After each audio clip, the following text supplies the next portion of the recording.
All right, guys, we are live. Thank you for joining me on Blue Collar Tradesman. And today we're going to talk about reciprocity. Okay. So, what does that mean in contracting terms? Okay. So, say you have a license in one state and you are looking to move and you want to carry your license over to another state. Well, not every state accepts every license from another state. However, some states have agreements with other states to at least accept part, if not entirely, the whole license, at least when it comes to experience and trade knowledge. So today, I have, for instance, like my situation, I have a California contractor's license and I moved to Nevada. So let's go ahead and bring this up. Okay. And let's take a look at California's reciprocity program. Okay. So basically, there are states that have an agreement with California to say that for certain trades, they will accept that license in that state, or vice versa. Okay. Say you're coming from another state and you are trying to get into California, right? Well, right here it says this section provides information about California State Licensing Board's reciprocity program with Arizona, Louisiana, and Nevada. Why Louisiana, I don't know. Arizona and Nevada make sense just because they're neighboring states, and you get a lot of neighboring states that will actually work with each other just because you get a lot of contractors that will live on the border areas like I do, and we work in both states. So it's more advantageous. It keeps everyone working, things like that. So now let's go under general information. So it says out of state individuals can apply for a California license if they meet the qualifications. California has formal reciprocity agreements with contractors with contractor licensing agencies of Arizona, Louisiana, and Nevada. And we can go to each of those and see what the requirements are and how it kind of goes back and forth. And then it says, because CSLB believes that the reciprocity among respective licensing programs is a valuable benefit. Excuse me, I cannot, talk today. Among respective licensing programs is a valuable benefit. It offers reciprocity in specific classifications where the scopes of practice and licensing requirements are either identical or fundamentally indistinguishable in each state with California, which makes it easier to get a license. Okay. So, what California is saying is that in Nevada, Arizona, and Louisiana, that their state requirements are not much different. So, now let's look at reciprocity requirements. So, for contractors in Arizona, Louisiana, and Nevada, your requirements are the contractor must be applying for a license in a classification that appears on the state's reciprocal classification list. Okay. The contractors must have held an active license in good standing in one of the reciprocal states for the previous 5 years. Okay. So that's where I kind of got hosed in this because they want 5 years and I was at 4. I believe that's what Nevada is. And then let's see here. Contractor must submit to CSLB the request for verification of license form that is completed by the licensing entity under which he or she is already licensed. So basically, they want forms exchanged between the licensing boards of your current state in California or your current state of California and the new state. Basically, you guys send it in, they verify everything, the board signs it off and sends it back to you.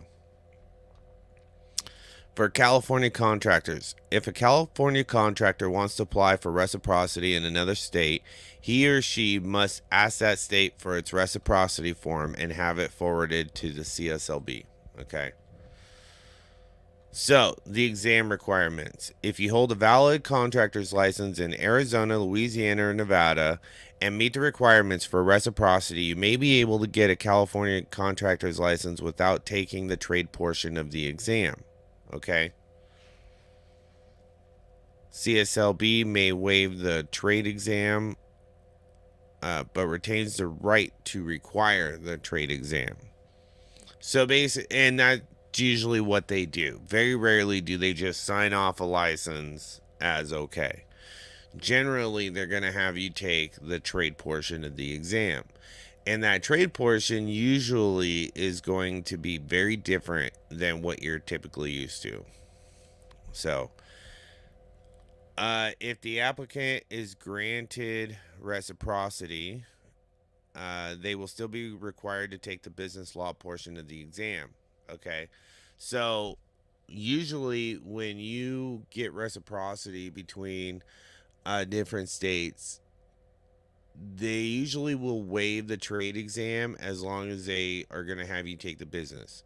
But if they waive your business exam, then generally they're going to go ahead and make you go ahead and take your trade exam as well. So, now that we've seen that, let's do this. I want to see.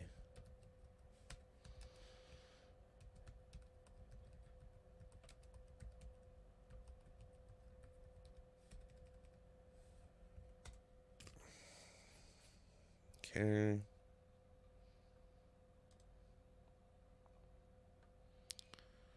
Pull this up.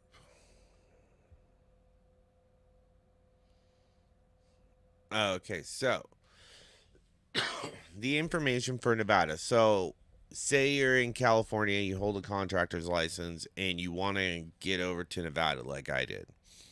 Well, Nevada has a form, a page that A, you'll need to read, but B, they just kind of made this as general information. It says Nevada reciprocity agreements with the states of Arizona, California, and Utah pertain to the trade exam only. All other information and application requirements must be completed. In order to consider reciprocity when submitting an application for a contractor's license in the state of Nevada, the following requirements must be met. Okay, let me bring this on screen. And so what you'll see is that, let's see if we can make this a little bigger. Can we zoom? Ah, there we go. Okay, so these are the following requirements that Nevada has if you're coming in from out of state. Okay, from either California, Arizona, or Utah. Okay.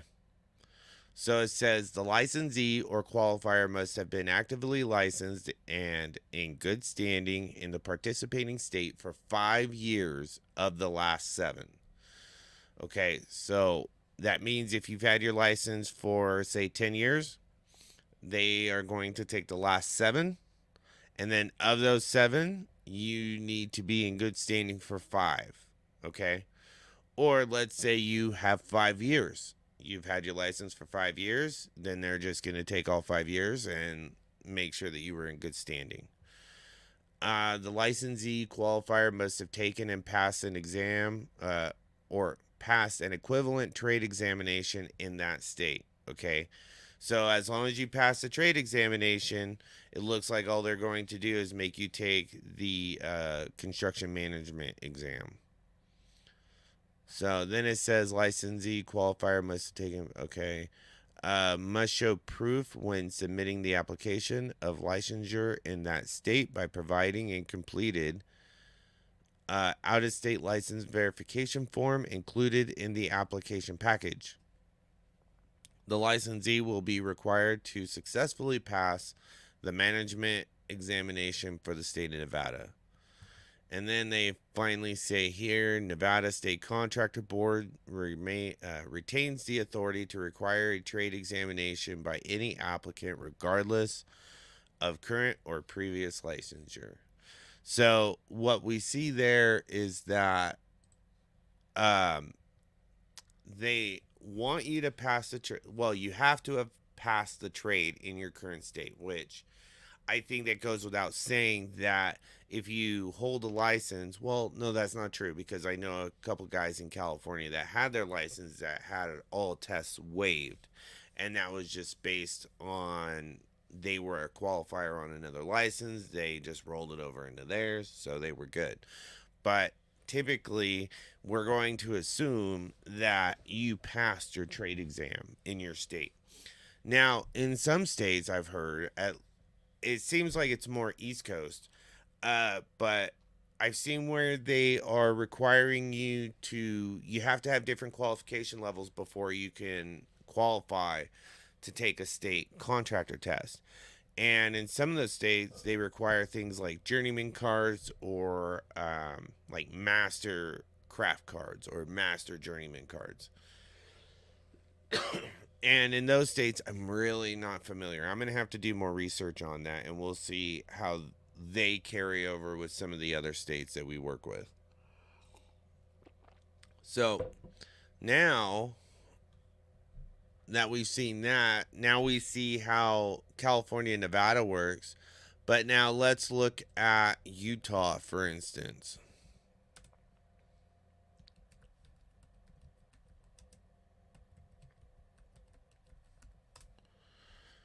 Dun, dun, dun, dun.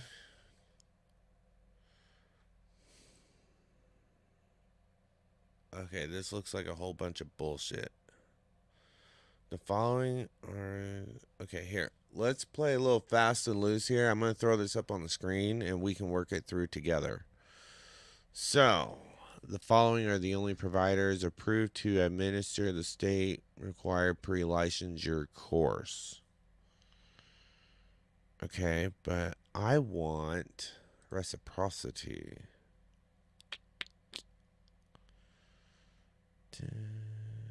No, no. Yeah, we don't want that.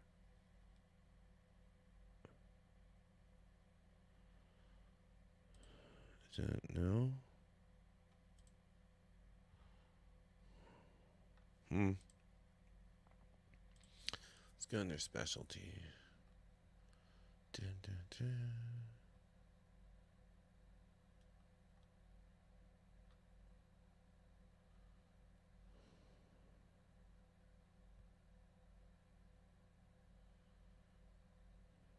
Man, they have low insurance requirements there.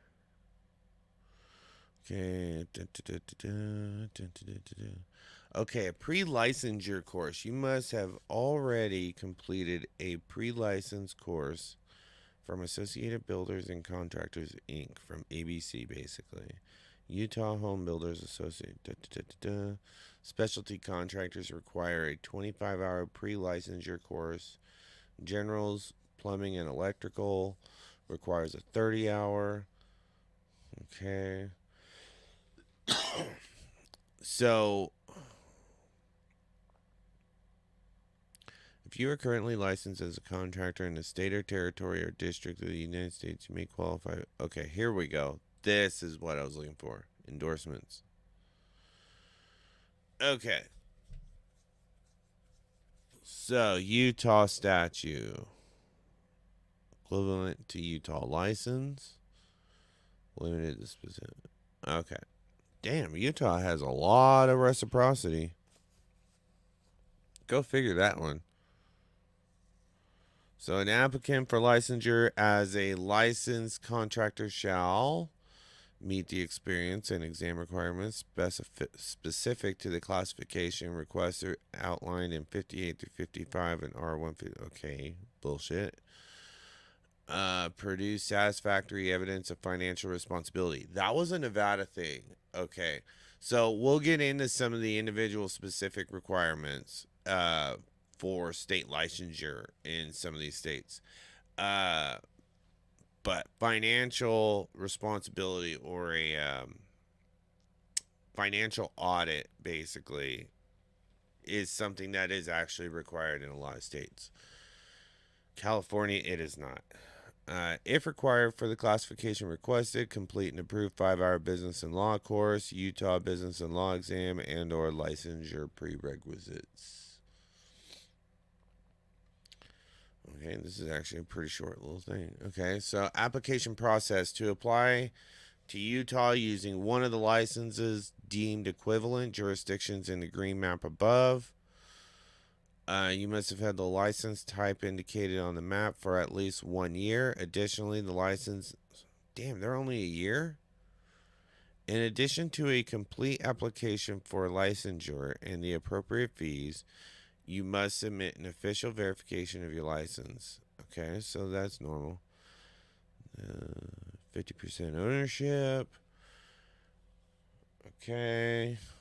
Additional. Okay, yeah. So basically, they're saying that you need to form, and then they have the additional requirement of ownership percentages.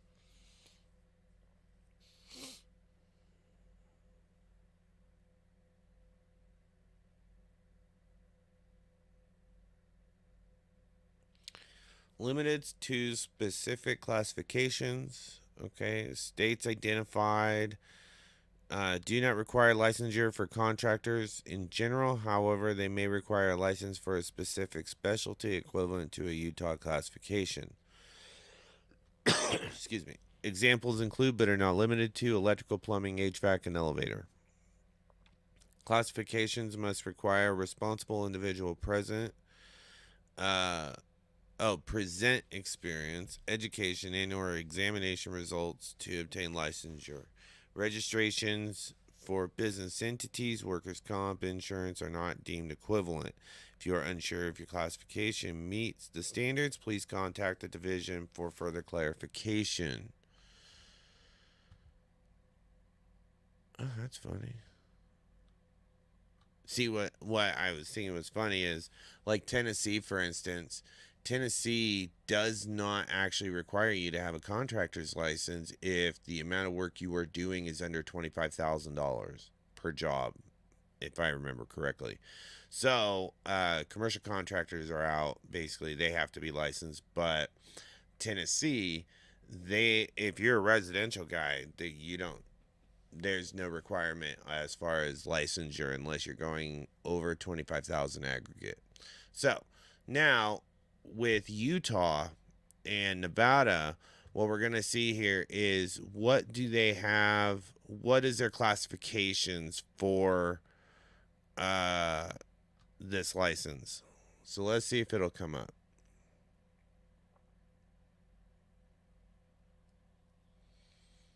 Okay.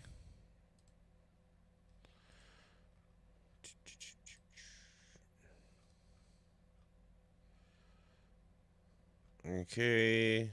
All right, here we go. Here's the licenses. Electrical. I'm looking for HVAC, which is what I'm at. Roofing, foundation, landscape. HVAC. So, their class code is S350, and it is for fabrication and installation of complete warm air heating, air conditioning, and ventilation systems, as well as installation of refrigeration equipment, including built in refrigerators, refrigerated rooms, insulated refrigerated spaces, and other related equipment. Excludes electrical work, but S350 may hire or subcontract an electrician for that work. See, now that's dumb because you have California. California is one of those states where they don't really put requirements on having to hire electricians or plumbers to like connect your gas line or run your electrical circuits for your HVAC equipment. Um, Whereas here in Utah, they don't want you to touch. So I would say that this is kind of like the equivalent of the gas pump law in Oregon, where you're not allowed to pump your own gas. It's the same thing here, where if you are installing an HVAC system and you need a new electrical circuit ran, say you're moving the equipment or you just need more power requirements, you now have to hire an electrician to go ahead and conduct that work.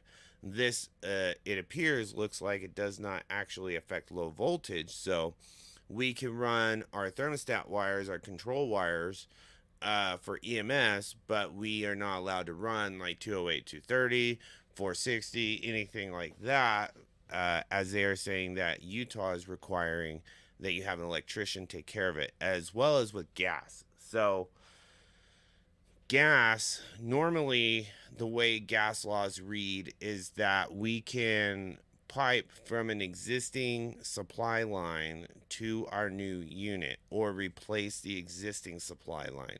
However, normally we are not able to replumb a house for gas under our license just because are in the plumber's realm. Okay, so plumber's realm is that they're looking at total volume of all the gas appliances: water heater, stove, cooktops, HVAC, pool heaters, anything that comes in contact with that. Whereas with HVAC, if we're just running an additional line, we can tee in and run that new line from wherever we tee in to the equipment. But normally we do not run gas all the way from the meter to feed other pieces of equipment as well as our own. Usually that's going to be the plumber's job. So it's interesting how with Utah though they combine refrigeration and warm air heating and air conditioning, which um, they're the only state that I've seen do that. Whereas California is warm air and heating, but you have a separate sheet metal and you have a uh, separate sheet metal as well as uh, separate refrigeration. So we have a refrigeration license, a sheet metal license, and a warm air heating and air license. With Nevada, Nevada is air conditioning is one, refrigeration is one, and then sheet metal is another. So they're very similar. Um, Utah here looks like that they're going to be refrigeration and air conditioning is one, and then sheet metal is another. Man, it was so nice. I had like four of you guys watching, and now you guys are gone. Nah, bummer. So now let's take a look at. Let's see here. Let's take a look. So we looked at California to Nevada, and we've looked at Nevada to Utah. Now let's say, okay, California had reciprocity with. Okay, let's look at Louisiana, just out of curiosity now.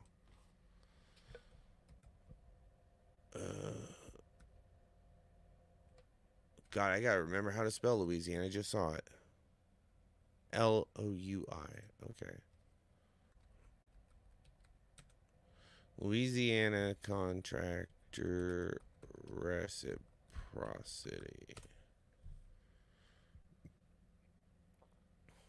Okay, here we go. Comes right up.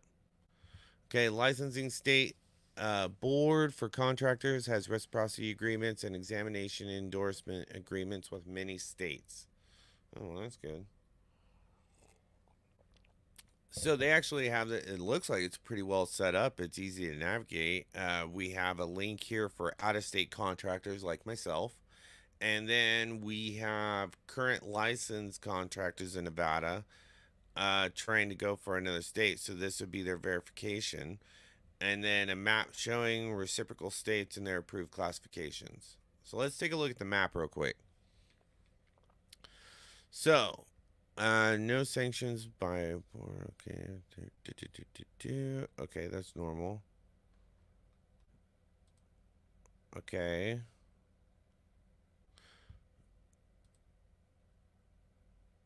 Okay, so light blue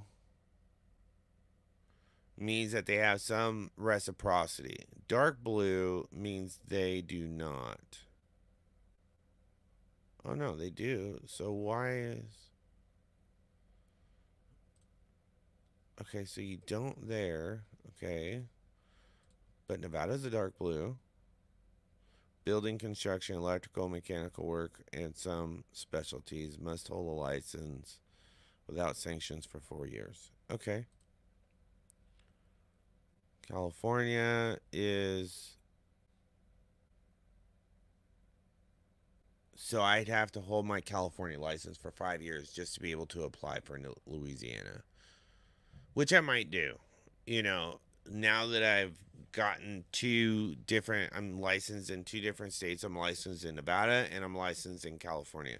So I may go for a Louisiana license just to have it in my pocket. But it looks like that they do accept reciprocity. You need to be licensed for 5 years in good standing, and you need to basically just submit your verification form. Now, what I don't know is what kind of testing is going to be involved. So let's go back. Let's click out of state because I'm coming from out of state.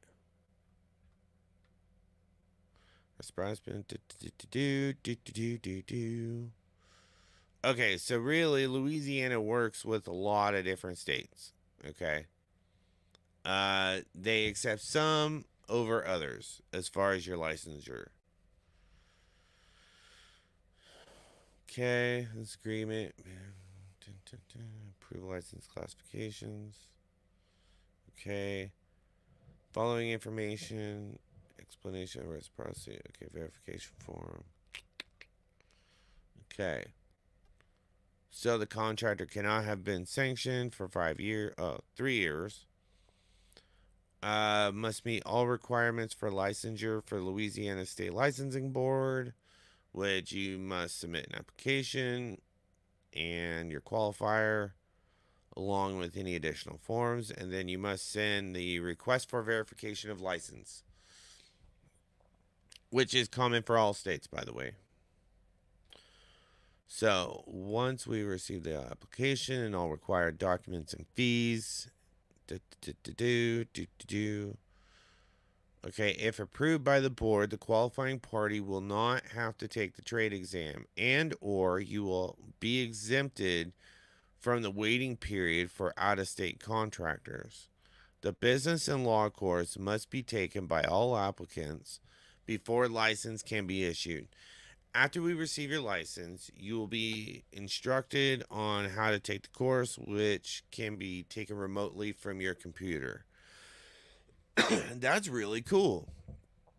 Man, I wish every state got on board like this. Basically, you fill out your application, and I don't have to go to Louisiana to actually take their test. I can take it from my computer. That is pretty awesome. And here's a pretty standard application for a contractor. You know, you're going to put your address, who's applying for the license. So for verification of license, is your license under your company name? Is it under your personal name? How are you going to do that? And, how you're set up, issuance, expiration, status, all those kinds of things. And then your classification. So,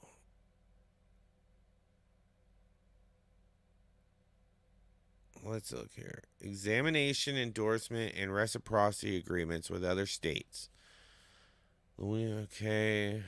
Dun, dun, dun. Okay. So, from California, we have no credit given for mechanical. That sucks. But from Nevada, we do. So it just depends on who you're applying from.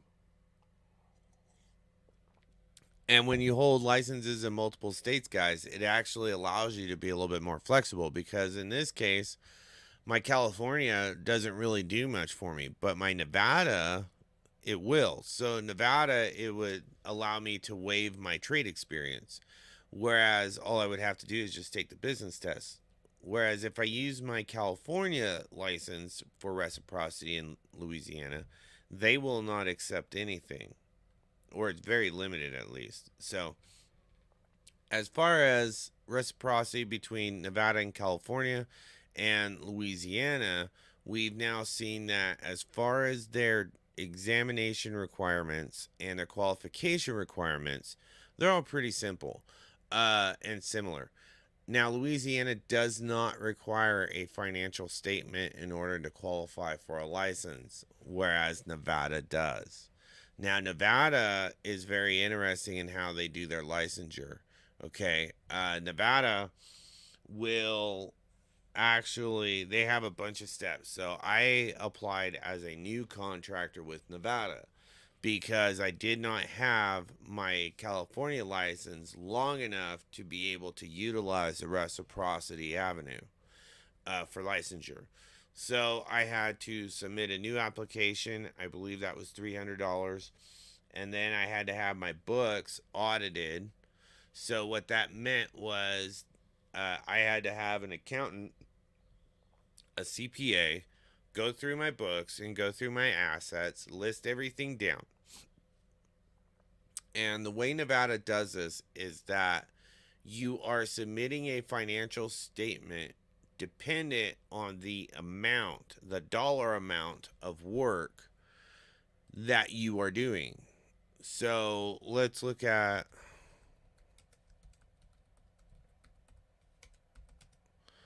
Nevada contractor requirements. Okay. So, and I just want to use this to kind of have some contrast to what Nevada or to what California is doing versus what, say, another state like we just looked at Louisiana. So, let's see here.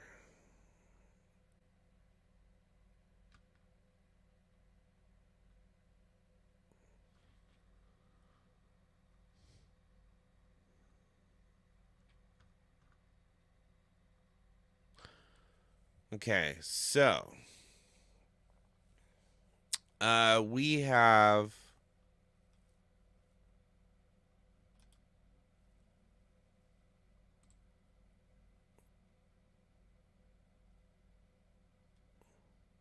okay. Let's go to the FAQ.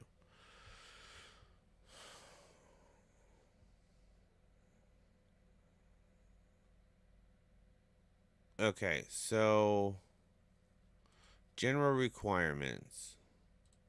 Who can apply? Okay. Basically a sole prop as long as you're over 18 and you have the necessary experience, which is 4 years. Do, do, do, do. See here.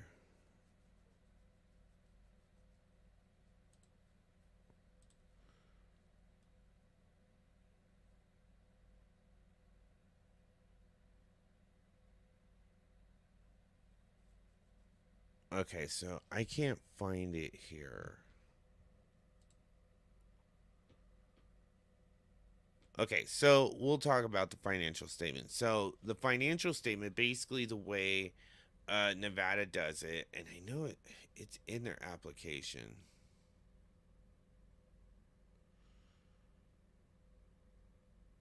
Dun, dun, dun. But basically what it is that, oh, there we go. Okay. Uh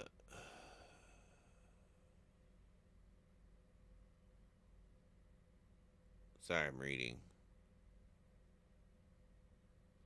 Contractor's license application. Okay, let's go through the online. Oh, no, let's just download it. Okay, here we go. So for Nevada, let's go down to the financial statement, which is right here. Okay, so for the financial statement, this is what Nevada is actually requiring for an additional requirement in order to qualify for your license. Okay. So their financial statements work like this is that they have monetary limits to the amount of work a contractor can work on at any given time. So it's based on job valuations. Okay. And we have totals. So Uh, for instance, if you are only doing $10,000 or less worth of work at any given time. Okay, so say you have 5 jobs on the books, right? And each of those jobs are $1,800, right? Well, all those jobs combined would be less than $10,000. Okay, so if you're consistently doing less than $10,000 at any one time, okay, now remember this is cumulative. So it means that you can self prepare. Basically, you're just going to gather your P&Ls, your ledgers, and you're going to have it looked over by a CPA. He's going to stamp it, fill out the board's form for it, and then submit it. Now, if you are more than 10,000 and but less than 50,000 at any one time, so you have those same 10 jobs, but now say those jobs are 10,000 a piece, right? So, or 5,000 a piece. So that would give you $50,000. Now, realistically, they're at like 49,999, and then the next level is 50,000 and up. So if you're under 50,000 but more than 10, then you have to have your financial statement still done by a CPA, but you need basically what they start looking at is like 10,000 or less, they just need an instantaneous view. They just need to see your current view. If you're between ten and $50,000 worth of work at any one time, they need 6 months of your books verified. Okay. Now, me, I'm at 245,000. Okay. I didn't want to go exceptionally high because realistically, I don't see myself doing at any one time $245,000 worth of work unless I take on a larger commercial project. Okay. Now, say you're approved for $50,000, right? Or let's say 55,000. So let's put you in the monetary limit that I'm in. So you need to get a financial statement with full disclosures, prepared and audited by a licensed CPA, and you need 6 months from the date of your application. So application date, 6 months back to current is what you need to provide. And they're going to go through, they're going to look at your assets. So, like trucks, tools, material, right, that you have on stock. In addition to what's in your bank account and what you have saved, right? They don't necessarily look at liquid jobs as part of your financial statement. So, say you have a job in process and it's going to pay you $100,000, right? Well, you cannot use that job's information to go towards your financial statement. Everything in your financial statement is from basically the date of your application. So, in theory, you submit your application. Everything that is in the bank, tangible, in hand from 6 months previous to current is what they're going to accept. Now you might say, well, okay, I'm gonna go for 240,000 monetary limit. Now, what happens if I get a job that's say 275 or 300,000? Well, what you can do is that you can request from the board a temporary monetary limit increase. Okay, so this is for a job that maybe you're not doing consistently. Okay, for monetary wise. Maybe it's your one off, it's once a year, you may do it. Well, you can fill out a form, submit it to the board, and they will go ahead and temporarily increase your monetary limit. And that's just to keep you within their rules. Otherwise, you'll still be within your monetary limit. Now, this is a requirement. So Nevada has two requirements that are very different from California, very different from Utah, very different from Louisiana and most other states. The financial audit and how specific it is, that's one difference. And then we have another difference, which is they have this bit down here called the Residential Recovery Fund. Okay. So the Residential Recovery Fund basically is just a safety net for residential customers. It does not apply to commercial work. And if you do any residential work, you need to fill this out and pay your blood money. And for me, it was $80 a year.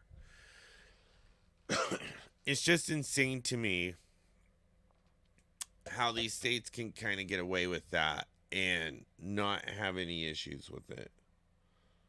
So now let's go and take a look at, say, let's pick a state.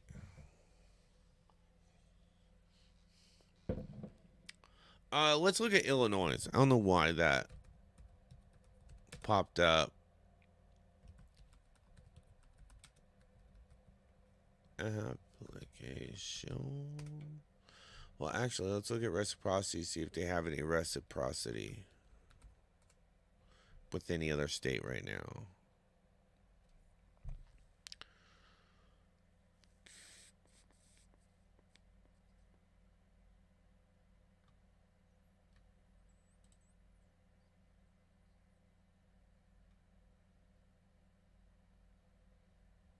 Okay, so this is for real estate.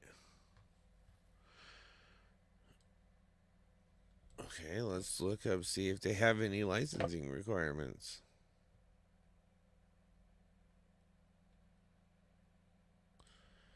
Professional licenses. Oh, you can get a fur tanner or dryer license. That's kind of cool.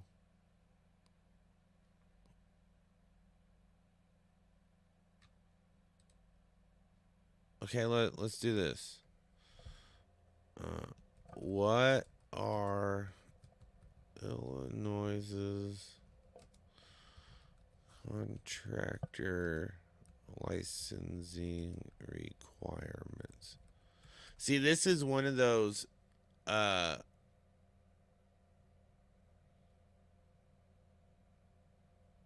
that's retarded. What is the appointment? No appointment.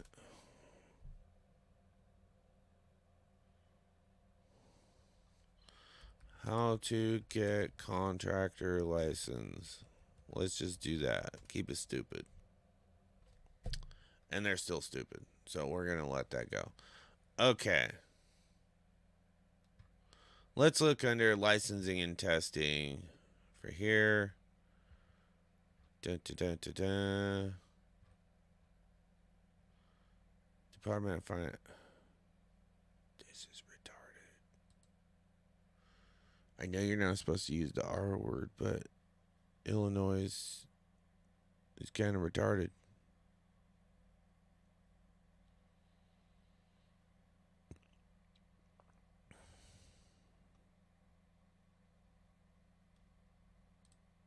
Let's apply for a license.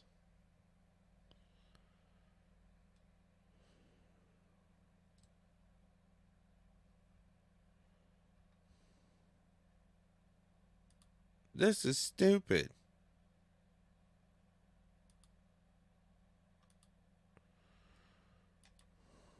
Okay.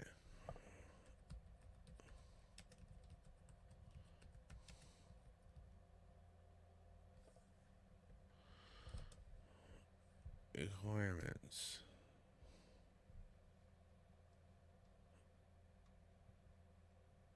Okay, well, we'll start with general contracting. Okay, unlike their plumbing contractors, Illinois does not supervise general contractors or electrical licenses at a state level. Nearly all construction licensure will be regulated at the city or county level, with an exception of an Illinois roofing license.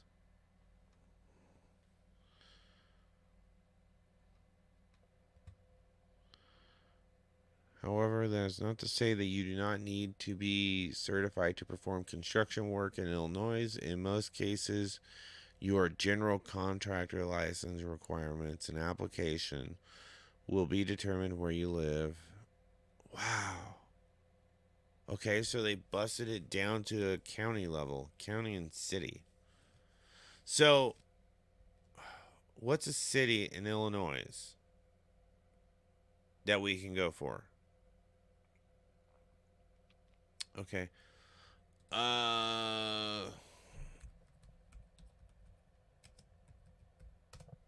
Illinois map. Okay.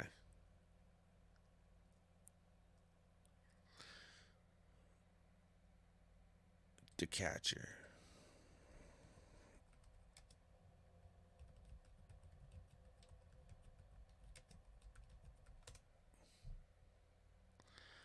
Aha.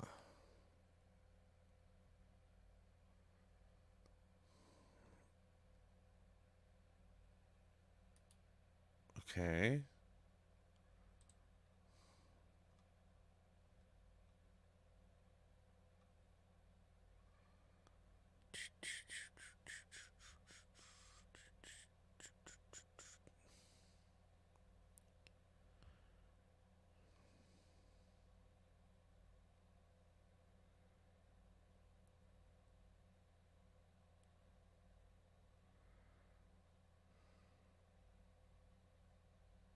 A going out of business license. That's kind of funny. So I'm not seeing it.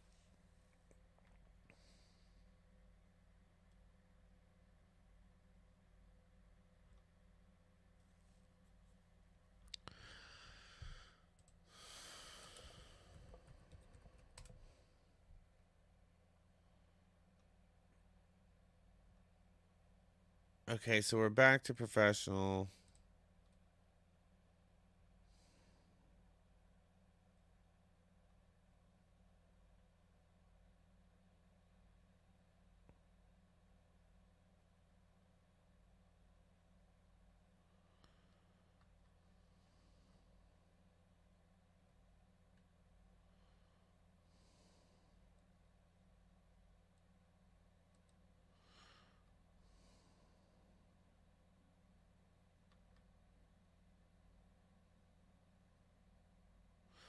So, so like Chicago, which I'm guessing it's Chicago that really that deals with licensing because I just suspect that the smaller towns in Illinois do not actually require licensing.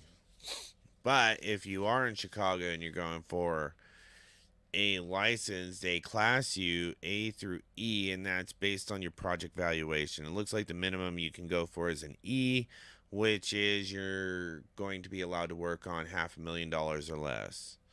Class A, no limitations. Oh, and this is all for any single project. To work on projects more than. Okay. So that would be something that you need to get classification on. So let's now look at another state just for fun. Let's go. You know what? Let's look at Florida. Florida seems nice and sunny. Never been there, but hey, looks like fun. Okay, let's look at general contracting. Do do do do do. Okay.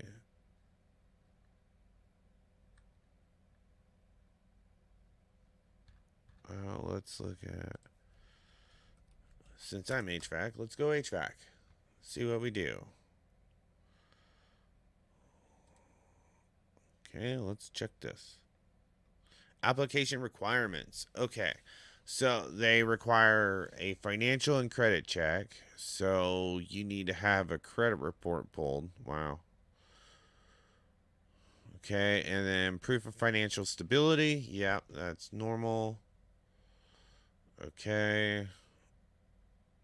Let's see what they're talking about in regards to financial stability. Okay. So they're requiring all construction contractor application applicants to establish that they are both financially responsible and financially stable prior to the issuance of their license. So they are saying that there are no unsatisfied liens against the applicant. Okay. No unsatisfied judgments. Okay. Applicant has a 660 FICO. Wow. Or better. You know, I just don't understand why they require you to have a credit application for a contractor's license. If an applicant's credit score is under 660, then the applicant must take a board approved 14-hour financial responsibility course. Okay, and then yeah, so that's it. So basically, they just want to see no liens, no judgments, and then your credit report's good. Fingerprints, out of state license, do do do, fees. Okay. So, as far as Florida is concerned, they seem pretty basic. And what's nice is that their website seems actually relatively easy to navigate. So, you know, I would say if you're looking to apply for a license in another state, what I'm hoping that you've learned through this little venture is that, by playing fast and loose a little bit with you guys, we were able to see that some states have contractor requirements, others do not. Some are based on financial a financial volume of work, and others just want to make sure that you are financially stable. Okay, so uh, do your research. If you are looking, so what I've seen is that a lot of the Midwest, so Illinois, Tennessee, I would venture to say Kentucky probably, and probably the surrounding areas around it. Probably even Minnesota, Iowa, Missouri. Uh, they probably do not have that strict of licensing requirements, if they have any licensing requirements at all. Whereas if you are from California, Nevada, Utah, Florida, Texas, anywhere where there is uh, a major metro, like major metros usually kind of dictate contractors' licenses. But I would say that it has to be a state that has multiple metros. So, like Illinois only has Chicago. So, as far as a major metro, and so they handle a lot of the licensing requirements in the city of Chicago, whereas the state of Illinois does not actually require one. They kick that down to city and county requirements. So you can go from one county to another in Illinois and they may not even require you to have one. Or like in Tennessee, you can, outside of like Nashville or a couple other major metros, you really don't need a residential license or a contractor's license to perform residential work under $25,000. So when you're looking at where you're wanting to be licensed in, where you're looking to kind of set up shop, it seems to me that places without a contractor's license, it can be very challenging to get established because you're going to have a lot of mom and pop shops. You're going to have a lot of the good old boy system. And typically, I can see those markets not being really financially viable because as a company, you need to be able to charge the money you need to charge to stay afloat, to stay in business and make a profit. And what you're going to find is that whenever you're in places that really don't require a license, it's usually going to be more depressed markets. So what I would say is, if you're like a single owner operator, kind of like myself, you're looking for flexibility, okay, and you don't want to be stuck to maybe one region. Well, what I would do is start with getting your license in your current state, okay? If you're in California, get your California license, okay? Practice on it and keep it maintained. And once you hit the 5 year mark, you can start uh, moving outward and gaining reciprocity through other states. So, like for me, I went from California, I got Nevada. Okay, now for Nevada, I can get Louisiana, I can get Utah, or I can get a few other states. And then from there, I can use that state's reciprocity in the new state that I go. So, like, let's say now that I finished Nevada, here, let's say I go for Utah. Well, then let's say that there's a state like South Carolina. I'm just using an example. I don't know for sure. But let's say South Carolina had reciprocity with Utah, okay, but they didn't with Nevada. So then I could take the Utah license after I've had it for X amount of years and then use that as reciprocity with the new state.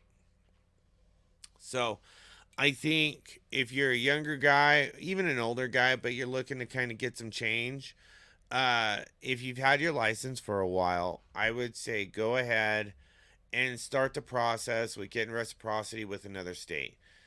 Uh, I wouldn't lock down any specific state based on anything other than either it's just something you want to do, or I would strategize and look for a state um, that maybe you're looking to move to, you want to retire to, or eventually just kind of move scenery.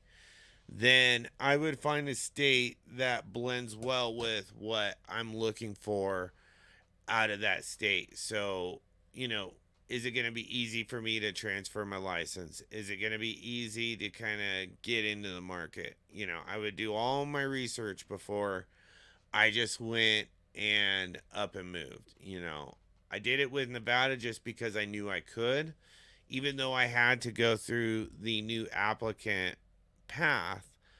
I learned a lot through it, and you know, it's interesting seeing how different states handle their contractors. So, you know, you never know. Like Nevada, I think is one of the hardest states, in my opinion, as far as the process, the money, the time it takes. Nevada is one of the most difficult to get. However, if you can get Nevada and maintain it, it will probably make it a lot easier to get uh, reciprocity with other states that they work with. So we're going to go ahead and close this out for now. But I wanted to kind of go over some of this because reciprocity is it's a path that I don't think a lot of people take when transferring, and I think that when guys get their contractors licenses, you know, they get stuck in their region, and the downside with having a contractor's license is that you're not flexible, you're not really maneuverable, in the sense that, you know, if you want to go from California to Missouri, or, you know, say Nevada to Florida, well, you know, it being a contractor locks you in a lot of the time unless you're able to grow your business or find people that you can trust in other states. That way you can get licensed out there, have a basic management crew in that new region, and have a few mechanics or techs to go ahead and satisfy the work out there. Then, you know, then you can have some maneuverability because then you can bounce between states. But even the idea of freelancing HVAC is doable. What I would say is that if that was something you were to consider, well, you would need to have a business structure that's going to accommodate that. So I would say it would have to be a service only style business. You would need to have subcontractor uh, agreements in place with some other contractors in the area. That way, if you have installs, you can go ahead and quote that install, sell the install, and then have a separate install crew come out and remove the old equipment, install the new equipment, get all them going, while you maintain the warranties and the contract. So it's not a bad move, and I've been thinking about it myself. It's just a matter of getting it all completed. So take this information and do what you will with it. But what I would say is that if you're new to contracting, get to know your laws. And if you're looking to change your environments, well, then get to using the internet and understanding that you can go to most state websites and you can find the information you're looking for. We just went through it today. Just like we went through 3 or 4 or 5 different states requirements, and is your license transferable? And if not, what do you have to do? And if it is, what steps do you need to take to use your current license to get your new license? And what I want from you guys is to grow. I want your knowledge to be increased. I want you guys to be able to take this information and make even more money. Be successful. Don't get to be like the little old timer that you see anymore who's worked in the same area for 50 years. You know, you guys now, we live in a time where we can branch, we can move where we want to work. We aren't landlocked necessarily if we don't want to be anymore. You know. So like right now, I use myself as an example because it's the best example I have currently. Is I do work in California and I do work in Nevada. I work in 2 states. And if I have proximity that was closer and I could get reciprocity or even just gain licensure with another state, I would do 3 states. Because my idea is that I eventually want to grow these to be like pods. Have a manager, have a tech, have a salesman in each individual area. Or, at least have agreements with some other contractors that I can subcontract my work to. So, yeah, just I wanted to give you guys some ideas, some other paths, some other options, and take it from there and broaden your horizon, broaden your skill sets, broaden the feathers in your cap. Make your business the best that it can be. You know, I can't speak on the international basis as far as international reciprocity. So if you're licensed in Canada or Mexico, I have no idea on how that transfers into using those licenses into the US. That would be a whole other episode to go ahead and watch. But we're going to close this out. Thanks for joining us if you did. And if you guys have any questions in the trades, or maybe you have an HVAC specific question, go ahead and shoot it to me. And we'll go ahead and check it out, take a look at it, and see what we can get answered for you. And until next time, I think the next one we're going to do is I'm trying to line up another product review, as well as I want to start getting some footage on service calls to kind of show you guys what I go through on a regular, as well as give you some tips and tricks on how to better service your clients, as well as how to make your life that much easier in the field. With that, take care. This is Blue Collar Tradesman signing off.